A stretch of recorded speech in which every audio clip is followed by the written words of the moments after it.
On va acheter ça au Niger, on va au Togo avant de rentrer au Burkina. Comme il n'y a pas l'arbre là, tout est cher.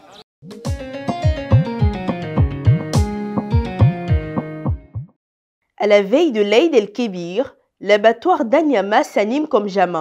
Entre les cris des vendeurs, ceux des bêtes, la ruée des clients et les embouteillages, l'ambiance est aussi intense que désordonnée. Comme chaque année, certains fidèles attendent à la dernière minute pour se procurer leur mouton.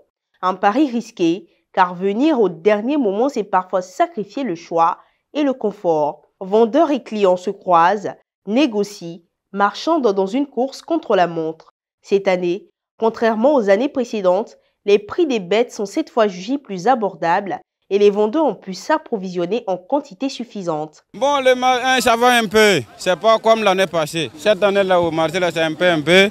C'est pas, il n'y a pas l'argent, il y a beaucoup de moutons, là, je ne comprends pas. Moutons là-bas de 175 à 450. Bon, c'est trop, mais nous aussi, on a acheté très cher à la maison.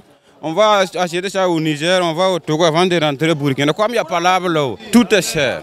Nous sommes là il y a longtemps, mais là on a fait les stands pour la fête de Tabaski qui est demain. La base du mouton à Abidjan ici chez nous c'est à Niamey.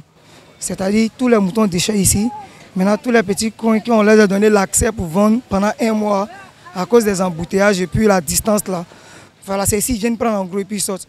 Bon, depuis avant, on a vu que bon, les moutons sortent, ça sort, mais le prix de cette année est meilleur que toutes les autres années. Il y a eu beaucoup de moutons, malgré que le Niger a fermé ses frontières. Mais on a eu beaucoup de moutons. Nous avons eu beaucoup de moutons, oui. Et puis les gens aussi n'ont pas d'argent. Du coup, c'est chaud. Les prix ne sont pas trop abordables pour le moment. Je viens d'arriver, j'ai visité un peu le terrain, c'est un peu dur d'abord. Mais nous sommes encore dessus, on est en train de tourner pour voir.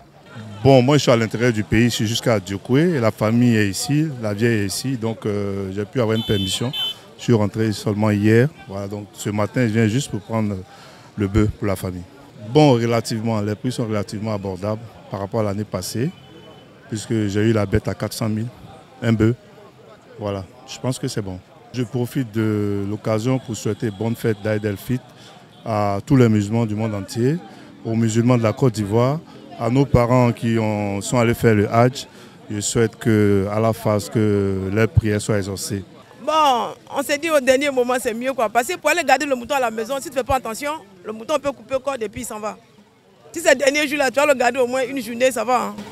C'est pour ça que moi je viens en tout cas le dernier jour. Ah, c'est cher. Hein. C'est pas abordable, hein? C'est pas abordable, c'est cher. Une veille de Tabaski comme toujours, unique, où malgré les difficultés, chaque famille veut honorer la tradition du sacrifice. En attendant les premières prières du matin, les derniers moutons trouvent encore un preneur.